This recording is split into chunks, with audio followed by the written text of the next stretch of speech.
এনসিপির 5 জন নেতা কক্সবাজার যাওয়াকে কেন্দ্র করে অর্থাৎ কক্সবাজারে অবকাশ যাপনে যাওয়াকে কেন্দ্র করে ব্যাপক সমালোচনা হয়। কেননা 5 আগস্ট 1 বছর পূর্তি উপলক্ষে ব্যাপক শটডাউন ছিল এই সরকারের। একই সাথে তাদের যে চাওয়া ঘোষণাপত্র, সেই ঘোষণাপত্রটি প্রকাশ করেন সরকার। ঠিক এই সময়ে এই 5 জন নেতা ঢাকা ছেড়ে কেন কক্সবাজার গেলেন, এই বিষয়টা নিয়ে ব্যাপক ক্রিটিসাইজ হয় দেশে। এই সমালোচনার মুখে এই 5 জন নেতাকে শোকজ করে শোকজের জবাব দিয়েছেন নাসিরউদ্দিন পাটোয়ারি, হাসনাত আব্দুল্লাহ সহ অনেকেই। সুতরাং আমি নাসিরউদ্দিন পাটোয়ারির যে শোকজ দিয়েছেন তার 2-1টা পয়েন্ট আমি একটু উপস্থাপন করব। তিনি বলেছেন, আমি ঘুরতে গিয়েছিলাম, তবে এই ঘোরার লক্ষ্য ছিল রাজনীতির ভবিষ্যৎ দিক নির্দেশনা নিয়ে একান্ত চিন্তা ভাবনা করা। সাগরের পাড়ে বসে আমি গভীরভাবে ভাবতে চেয়েছি গণ অভ্যুত্থান, নাগরিক কমিটি, নাগরিক পার্টির কাঠামো, ভবিষ্যৎ গণপরিষদ এবং একটি নতুন গণতান্ত্রিক সংবিধানের রূপরেখা নিয়ে। আমি এটিকে কোনো অপরাধ মনে করি না, বরং একজন রাজনৈতিক কর্মীর জন্য এটি একটি দায়িত্বশীল মানসিক চর্চা। তিনি আরো বলেন, এর মাঝে বেশ কিছু বিষয় তিনি উত্থাপন করেন।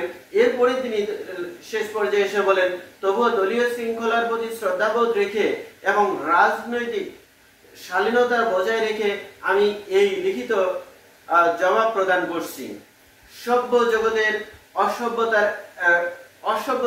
সভ্যতার এক নিদর্শন হিসাবে তিনি যে এই উপস্থাপনটা করছেন, আমাদের পুরো সমাজকে অসভ্য বলে, যে এই অসভ্য সমাজের মধ্যে এক সভ্যতার দিক নির্দেশনা হিসাবে তিনি তার এই শোকজের জবাব দিয়েছেন বা তিনি এই শোকজটি উপস্থাপন করছেন।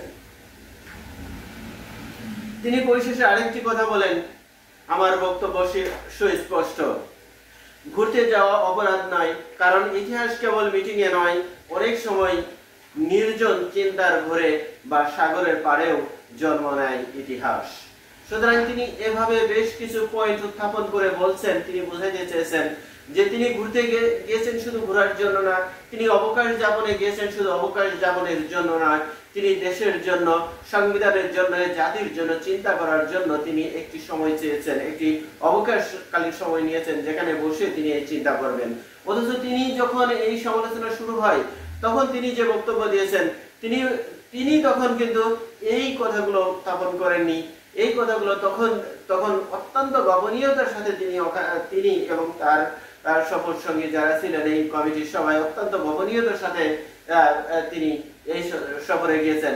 এবং যতটুকু এখন পর্যন্ত তাদের এই যাওয়াকে যতটুকু এখন পর্যন্ত বিভিন্ন মাধ্যম দিয়ে জানা যাচ্ছে, সেটা হলো ওনারা এই প্রোগ্রামে অ্যাটেন্ড করবেন না, বা প্রোগ্রামটাকে অর্থাৎ 5 আগস্টের প্রধান উপদেষ্টার প্রোগ্রামকে বর্জন করার জন্য তারা ঢাকা ছেড়ে চলে যান। অথচ এই বিষয়টিকে তারা নতুনভাবে উত্থাপন করছেন যে সেখানে বসেই নাকি ওনারা দেশ কিভাবে দেশের নতুন সংবিধান রচিত হবে, কিভাবে দেশের দেশ কিভাবে চলবে, তার এনসিপি কিভাবে চলবে, এই বিষয়গুলো চিন্তা ভাবনা করার জন্য তিনি সুদূর ওখানে গিয়েছেন। তাও আবার তিনি একা যাননি, তার সাথে এই সমন্বয়ক 5 জন সমন্বয়ক সহ এদের 2 জন দম্পতি ছিল, অর্থাৎ টোটাল 5 আর 2 জন 7 জন, অর্থাৎ একজনের ওয়াইফ ছিল এবং সার্জি সালামের ওয়াইফ এবং যার হাজবেন্ড ছিল, তাসলিম যার হাজবেন্ড ছিল। সুতরাং এই মানুষগুলো নিয়ে যে এই মানুষের সাথে আড্ডার ফাঁকে কিভাবে একটি সংবিধান রচনা করবেন এই চিন্তা করার সময় আসে, বা এই চিন্তা করার সুযোগটুকু কখন আসে, কিভাবে তার দল পরিচালনা করবেন, কিভাবে দেশ পরিচালনা করবেন, এই চিন্তার সুযোগটুকু কখন আসে বলা সত্যিই মুশকিল। সুতরাং এই যে তিনি এই উপস্থাপন করছেন, এই উপস্থাপনটাকে অনেক কথার ফুলজুরি হলেও এটা শুধুমাত্র কথার কথা, এটা অ্যাকচুয়ালি প্রকৃত ঘটনা নয়। প্রকৃত কথা হচ্ছে, মূল বিষয় হচ্ছে তারা যে 5 আগস্টের প্রোগ্রাম যে বর্জন করছে, এই বর্জন করার এর আগেই তারা তাদের দলের কেউ ঘোষণা দিয়েছেন যে তারা এই 5 আগস্ট যে প্রোগ্রাম হচ্ছে এই প্রোগ্রাম বর্জন করতে চাচ্ছে, এবং তারা ঠিকই বর্জন করেছে। সুতরাং এই বর্জনের বিষয়টিকে, এই প্রোগ্রাম বর্জনের বিষয়টিকে অন্যভাবে উপস্থাপন করেছেন নাসিরউদ্দিন পাটোয়ারি, এর বাইরে কিছু নাই। যা হোক, সবাই ভালো থাকুন, সুস্থ থাকুন। অন্য একটা সময় নিয়ে অন্য একটা বিষয় নিয়ে কথা বলবো। আজকের মতো এই পর্যন্তই। আল্লাহ হাফেজ।